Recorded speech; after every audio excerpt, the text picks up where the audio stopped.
गली में आज चांद निकला, गली में आज चांद निकला, तुम आए तो आया मुझे याद। गली में आज चांद निकला, जाने कितने दिनों के बाद। गली में आज चांद निकला, जाने कितने दिनों के बाद।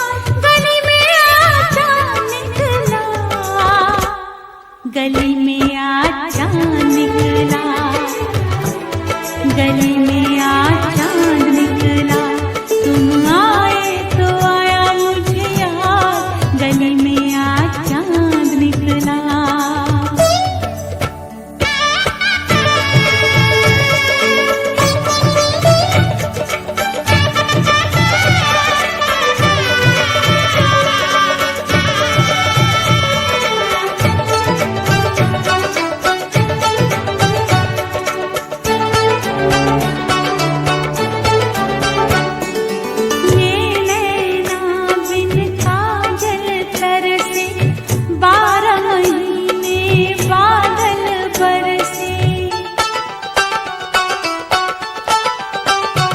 सुनी रब ने मेरी फरियाद, सुनी रब ने मेरी फरियाद। गली में आज चांद निकला, गली में आज चांद निकला, गली में